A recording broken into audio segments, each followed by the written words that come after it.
नीलिमा जब लाल रंग की बनारसी साड़ी पहनकर तैयार हुई तो उसका पति सौरभ उसे देखता ही रह गया। उसने प्यार से उसे अपनी बाहों में भरते हुए कहा, आज तो तुम बहुत खूबसूरत लग रही हो। एक काम करते हैं, आज हम शादी में जाते ही नहीं हैं। आज हम अपना सारा वक्त अपने बेडरूम में ही बिताएंगे। यह सुनकर नीलिमा शर्मा गई और कहने लगी, चुपचाप तैयार हो जाओ, मुझे परेशान मत करो तुम। उसकी बात सुनकर सौरभ हंसता हुआ तैयार होने के लिए चला गया। सौरभ और नीलिमा की शादी को 8 महीने हो चुके थे। दोनों के बीच बहुत प्यार था। इधर कुछ दिनों से नीलिमा को कमजोरी सी महसूस हो रही थी तो सौरभ उसका कुछ ज्यादा ही ध्यान रखने लगा था। वो रोज रात को उसे दूध में कोई दवाई मिला कर देता था और कहता था कि इससे तुम्हारी कमजोरी जल्दी ही दूर हो जाएगी। नीलिमा तो ऐसा पति पाकर धन्य ही हो गई थी। आज दोनों पति पत्नी मोहल्ले के एक विवाह समारोह में जा रहे थे। वहां पहुंचकर दोनों ने खूब एंजॉय किया। फिर जब थक कर दोनों घर आए तो आज उसे सौरभ ने दूध में दवाई मिलाकर नहीं दी और उसके साथ उसने रात भर खूब प्यार किया। नीलिमा को बहुत अच्छा लग रहा था, लेकिन कुछ दिनों में नीलिमा ने गौर किया कि जिस रात उसका पति उसे दवाई पिलाता था उसे बहुत गहरी नींद आती थी, लेकिन अगली सुबह उसके बदन में बहुत ही दर्द रहता था और आजकल तो उसे पहले से भी ज्यादा कमजोरी महसूस होने लगी थी। फिर एक दिन उसकी सहेली ने उसे एक डॉक्टर के बारे में बताया जो बहुत अच्छा इलाज करती थी।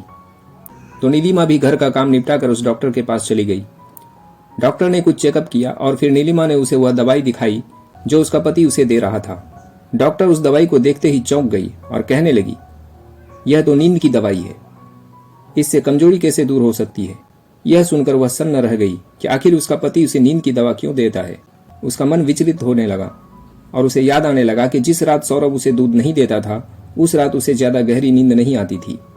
अब तो उसे शक होने लगा कि जरूर दाल में कुछ काला है। आज भी जब वो रात को सोने जा रही थी तो उसका पति उसके लिए दूध लेकर आ गया, लेकिन इस बार नीलिमा ने चालाकी से वह दूध फेंक दिया। फिर आधी रात को उसे महसूस हुआ जैसे कोई उसे सहला रहा है। उसने अपनी पलकें खोली तो उसने देखा कि उसके बिस्तर पर उसके पति का दोस्त सुनील था। यह देखते ही वह उछलकर बिस्तर से खड़ी हो गई। सुनील घबरा गया।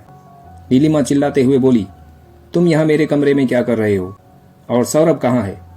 उसकी चीख सुनकर सौरभ भी कमरे में आ गया और उसे होश में देखकर हक्का बक्का सा रह गया। उसने हकलाते हुए कहा, नीलिमा तुम सोई क्यों नहीं। नीलिमा गुस्से में चिल्लाई, क्योंकि आज मेरी आंखें खुल चुकी हैं। तुम लोग मेरे साथ यह क्या कर रहे हो। सौरभ ने सिर झुका लिया और कहने लगा, देखो नीलिमा, बात दरअसल यह है कि एक एक्सीडेंट में मैं पिता बनने की क्षमता खो चुका हूँ, तो मैंने सोचा कि मैं इसके लिए अपने दोस्त का सहारा ले लेता हूँ। नीलिमा को उसकी सोच से घृणा सी होने लगी। वो कहने लगी, हम कोई और उपाय सोच लेते या बच्चा गोद ले लेते, लेकिन तुमने मेरी मर्जी के बिना मेरे साथ ऐसी गलत हरकत की है। अब मुझे तुम्हें अपना पति कहते हुए भी शर्म आ रही है। मुझे नहीं चाहिए ऐसा पति और ऐसा प्यार। अगर तुम मुझसे सारी सच्चाई बता देते तो मैं जिंदगी भर ऐसे ही तुम्हारा साथ देने को तैयार हो जाती, लेकिन तुमने मेरे साथ जो इतना बड़ा छल किया है उसके बाद मैं तुम्हारे साथ नहीं रह सकती। सुनील उसी पल कमरे से निकलकर बाहर चला गया।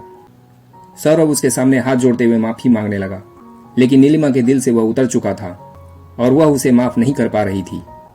इसलिए अगली सुबह ही वो अपना सामान लेकर बाइके चली गई और उसने तलाक का नोटिस भी भिजवा दिया। अपनी हरकतों के कारण सौरभ पूरे समाज में बदनाम हो चुका था और अब कोई उसे अपनी बेटी देने को तैयार नहीं था। इधर नीलिमा उससे तलाक लेकर एक स्कूल में पढ़ाने लगी थी। 2 सालों के बाद उसके पिता ने उसकी दूसरी शादी करवाई और अब वह अपने ससुराल में हंसी खुशी जी रही है। दोस्तों, कहानी अच्छी लगी हो तो सुविचार प्लस चैनल को सब्सक्राइब जरूर करें। धन्यवाद।